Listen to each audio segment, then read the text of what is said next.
Senator Padilla, you're recognized. Maraming salamat po, Ginoong Pangulo. Nais ko lamang pong kunin ang pagkakataon nito bilang parlamentaryong pagsisiyasat po.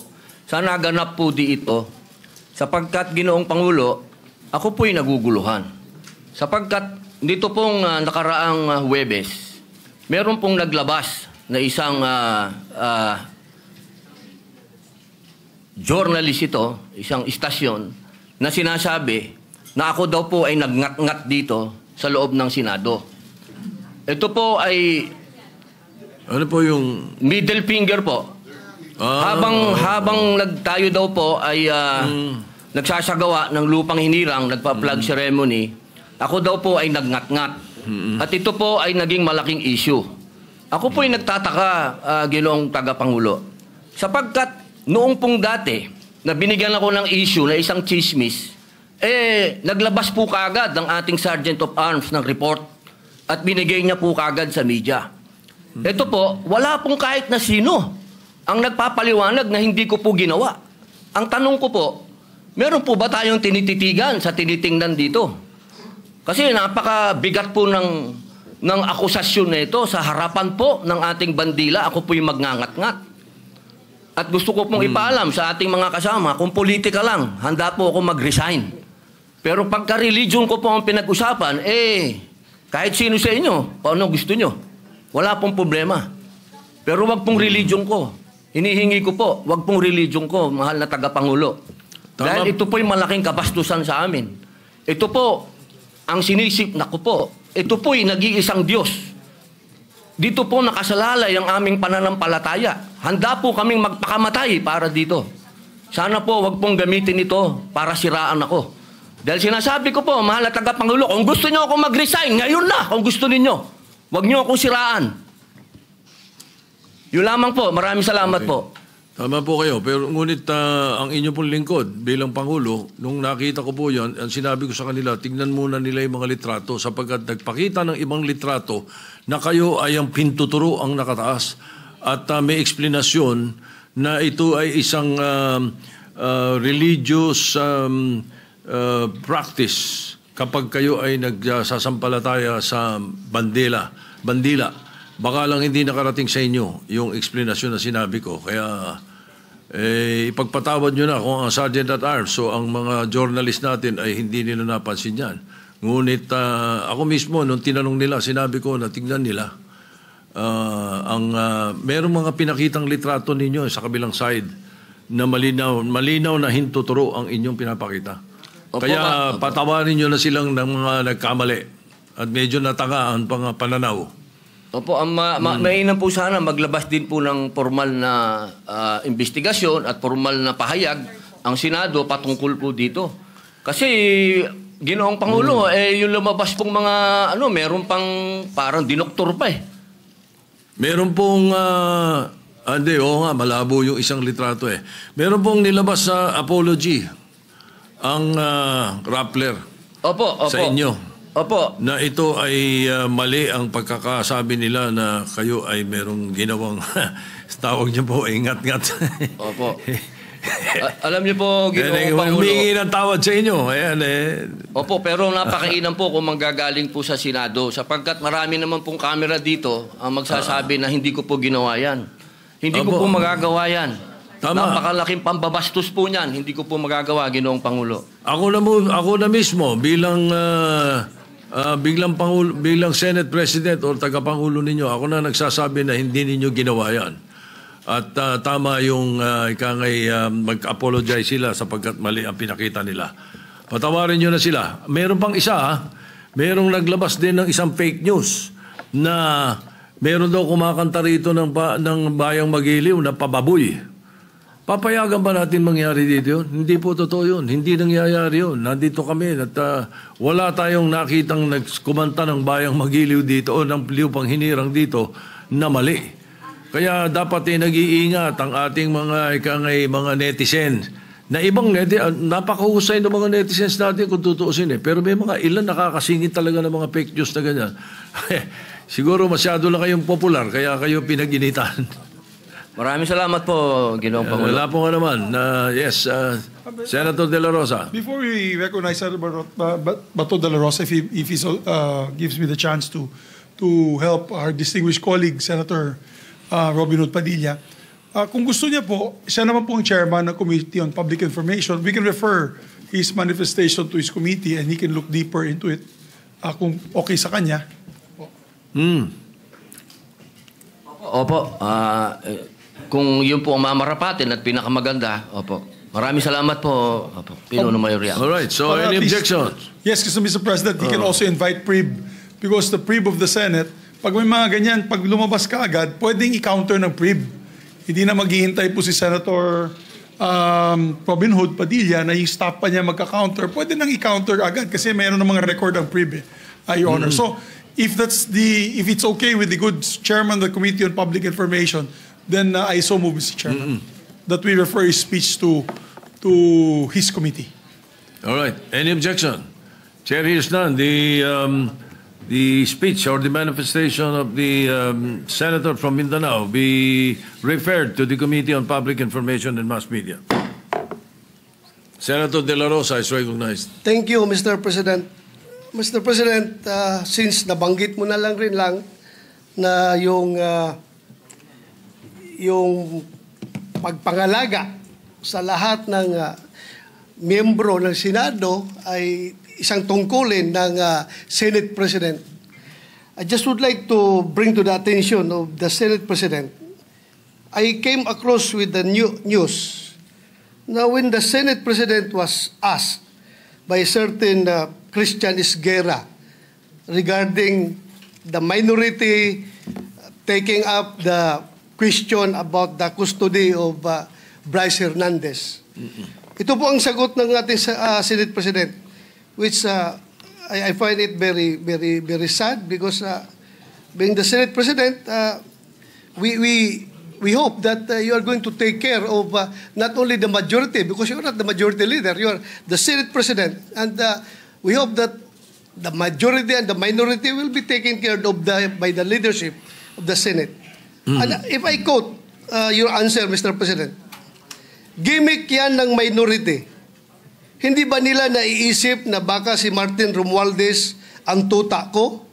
Makabintang sila porque pinagbigyan ko yung TRICOM, tuta na ako. May ginawa ba akong illegal? Yung request ng House of Representatives, illegal? Hindi. Ang gusto ninyo, awayin ko yung House of Representatives on day one. Mamatay sila sa sama ng loob. So, malungkot lang ito, dalawang punto, Mr. President. Unang-una, yung mamatay sila sa sama ng loob. Kami, Mr. President, hindi mo po kami mapatay sa sama ng loob dahil hindi na po masama ang loob namin dahil tanggap na namin na kami ang minority. Ang kinasama lang ng loob namin is bakit kailangan pang patayin kami sa sama ng loob? Hindi na po masama ang loob namin. Tanggap na namin na kami minority. At pangalawang punto, Mr. President, gimmick lang ng minority yan. Ang Senado po, hindi po ito noon-time TV show na puro gimmick ang ating titikap dito. Kami po ay nag-raise dito ng legitimate issues which requires legitimate attention. So, Mr. President, ako po ay nalulungkot which brings me to my parliamentary inquiry, Mr. President, na yung si Bryce Hernandez, yung kanyang custodiya was transferred, physical custody, I'm talking about physical custody, was transferred from the Pasay City Police Station to the Senate Sergeant at Arms room. Through, yung from correction, from Camp Crame to Pasay, it was done through plenary action. Now, lately we heard that he was again transferred from Pasay to the Senate without plenary action. This is my parliamentary inquiry. Kung is a parliamentary action can be subverted by an action which is not a parliamentary action? Yun lang tanong ko. Matter of procedure lang, Mr. President. Dahil kung ganon, kailangan klaruhin natin yung ating rules. Thank you, Mr. President. Before I recognize the majority leader to place on record the recommitment of Mr. Hernandez, when I said mamatay sila na sama ng loob, we were addressing the trolls. Because it was the trolls who were saying something to that effect. Na misunderstood nila completely. No? I'm not supposed to do this. I'm not supposed to answer you here in the rostrum, but I cannot help but do that because you took the floor and parang sinisita mo yung Senate President, which is very unparliamentary. But nevertheless, I will answer you. Ano? Like, for example, yung sinasabi nila na sumunod daw ako kay Martin Romualdez. Just because I mentioned that Martin Romualdez called me, does not mean that ako'y sumunod sa kanya. The request was coming from the House of Representatives. And the request was to retain Hernandez in Congress. At doon ako hindi pumayag. Is that being tuta? So you cannot help but also think na sasama ang loob ko pag binibintangan ako ng salita. Hindi po ba? So ayun, anyway, mabuti na yung masagot natin yan. At sinasabi ko sa kanila, yung mga trolls, yung mga sinasagot namin. Ngayon, to answer the issue of Mr. Hernandez, the majority leader may read the recommendation or the recommitment of Mr. Hernandez to the Senate custody. Yes, Mr. President. Mr. President, with the permission of the body, we made a study on the action that transpired the last 2 days on the recommitment of Bryce Hernandez dito po sa atin sa Senado. To put on record, this is how it transpired. Last week, it was requested by, of course, the House of Representatives that we detain him in the House of Representatives. Hindi po kayo pumayag. Ang sabi nyo, kung ganun po ang gusto ni Hernandez kasi ayaw nyo pong bumalik dito, ang sinabi mo, hindi pwede. Dapat neutral and safe area doon po sa PNP Custodial Center. So nagkaroon po tayo ng debate dito dahil it was our distinguished colleague, Senator Marcoleta, who raised the issue that why was he put in the PNP Custodial area and not to the Senate Detention Facility, which was seconded by many of the members of the minority. A debate ensued. After the debate, I asked for a minute suspension and we all suggested na sa Pasay City Jail na lang po dahil malapit po sa Senado. Pero let's not forget the fact that originally, the position of the minority was to bring him back to the Pasay City Detention. It was only I who made the recommendation during the break that we keep it in Pasay City Jail because I approached the minority and you all agreed to my recommendation. And then after we started the session once more, the motion was done by the minority, graciously done by the minority, to move him instead to the Pasay City Jail. But upon consultation of the chairperson of the Blue Ribbon Committee, Senator Lacson, the Senate President granted the request as the chairperson of the Blue Ribbon Committee requested that he be brought back to the Senate, which was really, at yun talaga ang posisyon ng gusto ng ating minority at the time, para wala ng gulo, pumayag po kayo na dito na lang sa Senado at may request na rin po, for the record, may sulat po si Bryce Hernandez, ang mga abogado niya, na ibalik siya dito at yan po ay confirmed sa kanilang hearing this morning for his writ of amparo before the Pasay City Regional Trial Court. Sinabi po ay doon na lang po ako sa Senado ilagay. So, the Senate President acted on the request na gusto ibalik na lang po dito. Tayo naman po ang may kustodiya niya sa kanya. At as a matter of fact, while watching the press con of our distinguished colleague, Senator Marcoleta, nung tinanong sa kanya, sinagot po ni Senator Marcoleta ay tama naman po yan. Dapat talaga dito siya sa Senado. Kasi tayo po ang may kustodiya. Sinabi po ng ating mahal na senador yun. So we also pursuant to Article 6, Section 6 of the rules of the Blue Ribbon Committee, which states, a witness cited in contempt may be ordered to be detained in such a place, be designated by the committee or concurrence of the Senate President by either detention order or commitment order. And under that commitment order, wherein the witness cited contempt refuses to produce documents required of him and her, or to be sworn or to testify, or maliciously evades or misleads the committee, or otherwise purge himself or herself of that contempt, may be ordered to be committed to any jail or prison facility upon recommendation of the committee through the chairman or the concurrence of the Senate President. So in this case po, the chairman had requested that he be brought back to the Senate for detention. It's not a violation of any rule, Mr. Chairman. Mr. President, thank you. President. Yes, the minority leader is recognized. Sir President, allow me some, magandang hapon po, and allow me to clarify some, for our own peace of heart and mind, and marami kasing nakikinig din na lawyers, legislators, para lang klaro yung records, no? There are a few things I rely on. I rely on rules. The Bible is full of rules, and I believe kung ano itanim, yan ang anihin. The Senate, may rules yan. So, minority, majority, sigurado tayong masusunod yung rule. And of course, sometimes we misquote each other or we have misunderstanding, but we find a way na mag-usap-usap. Minsan umiinit ang ulo. I thank Senator Bato for bringing it up. I thank the Senate President for clarifying that he was referring to those commenting outside, because wala na po ni isa sa minority ang nagsabing tuta. I think that was comments outside the Senate. And it is fair game for whoever is alluded to. Both ways po, di ba? Pagka may sinabi tungkol sa minority, pero hindi naman kayo nagsabi, or hindi dito sa floor or sa media sinabi ng ibang kakampi or supporter, fair game yan. Part ng another rule is the Constitution. So first, let me clarify yung pagiging unparliamentary.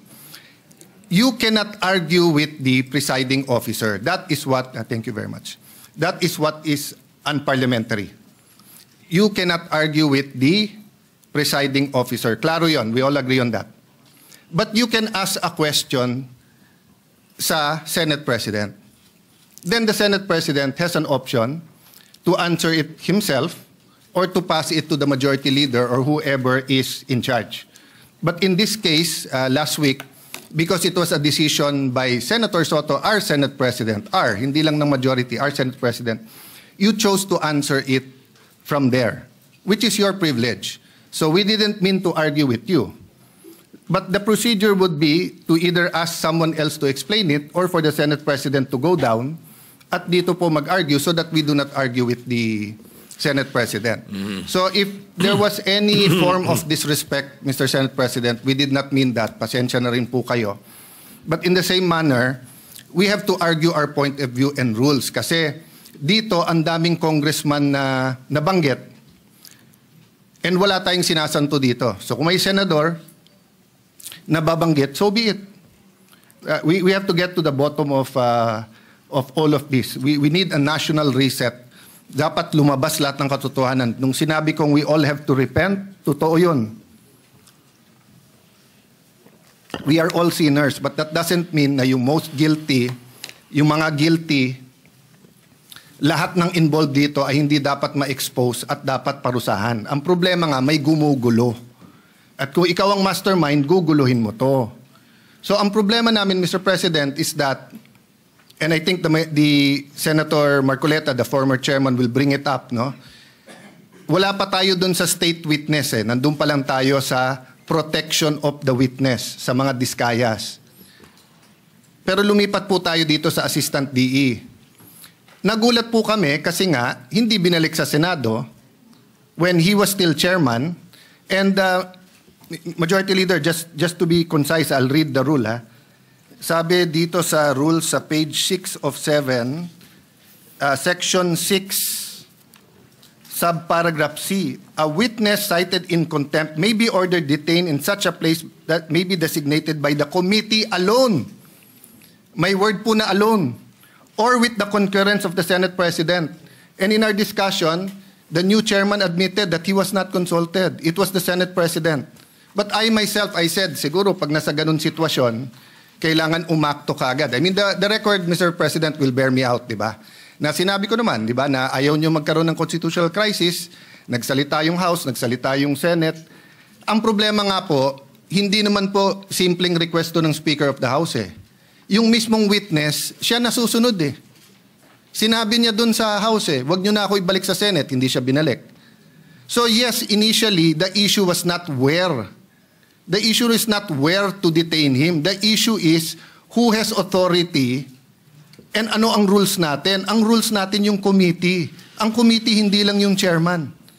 But at the last minute, napag-usapan natin dito at hawak ko po ang ating minutes or yung galing ba to sa journal? Transcript, no? Meron pong TSN po to. Nag-motion eh. Ang plenary po, mas mataas sa committee. So, paano po nangyari na si Assistant DE, sa simpleng request niya, hindi naman nag-meeting yung committee. Ako as minority leader, automatic, hindi naman ako nakonsulta. So, ang problema namin sa minority is not really where he is detained eh. Ang problema namin, can we rely on the rules? Because ang tamang procedure doon, kung hindi natin pinagbotohan to sa floor, is that either the chairman decides and we all give our concurrence sa chairman or he informs us, may letter, anong tingin nyo? Then of course, masusunod naman yung majority, minority naman kami. Pero hindi na naman ganun nangyari. Tapos maririnig namin, mababasa na lang namin sa dyaryo or sa internet or maririnig namin ngayon sa majority leader na yun ang naging desisyon. Hindi pwedeng magdesisyon ang plenary tapos mababaliktad na lang ito. So the issue is not just Bryce. The issue is also the rules of the Senate. Ganun din po I don't know who wants to answer this. Ano ba ang rule natin pagdating sa CCTV? So, I put this on record. I will put it on record. Hanga ako kay Senator Lacson mag-imbestiga. And I support him to go all the way. But hindi ba kung meron tayong sinususpetsa dito, you make a request for the CCTV. And then, you have a conclusion. Kasi kung hindi, lahat na lang tayo titingin sa CCTV. Tapos sasabihin natin dito, may nakita akong ganito, pumunta sa media. May nakita ko, pumunta sa ganito. Di ba? So, yes, the government is under attack and that's legitimate. The Gen Zs are rising up. That's legitimate. They should. But we should not attack ourselves. Kung meron guilty sa atin dito, i-expose natin. Tapos sa Ethics Committee. Huwag natin pigilan ng witness. Kung gusto ituro ni Bryce, kung siyam kami sa minor, ituro niya. Pero sundin natin yung rules, no? So before I let go of the floor, I think Senator Marcoleta on the same topic wants to say some things. But whether he will say it or not, Mr. President, no? I don't know the pleasure of the body sa plenary. At mas marami naman kayo eh. So kung gusto nyo dito sa Senate, di okay.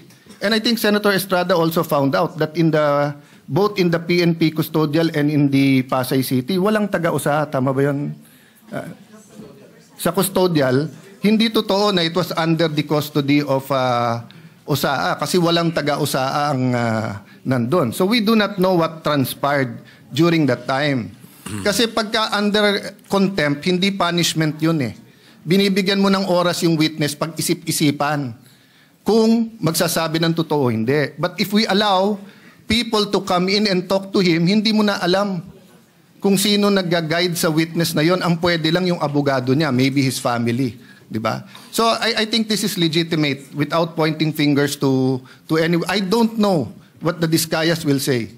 I don't know what Bryce Hernandez will say. Let them say everything they want to say.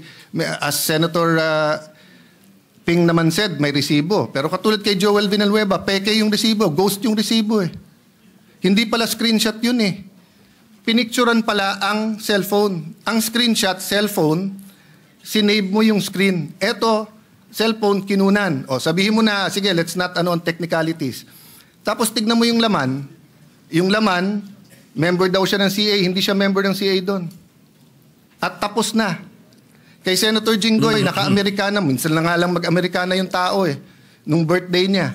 Pero ang picture sinabi, birthday niya, hindi naman. So, yes, may resibo. Pero may peking resibo eh. But we will address that at the right forum, Mr. President. But, again, we have to follow the rules. Sabi ng Supreme Court sa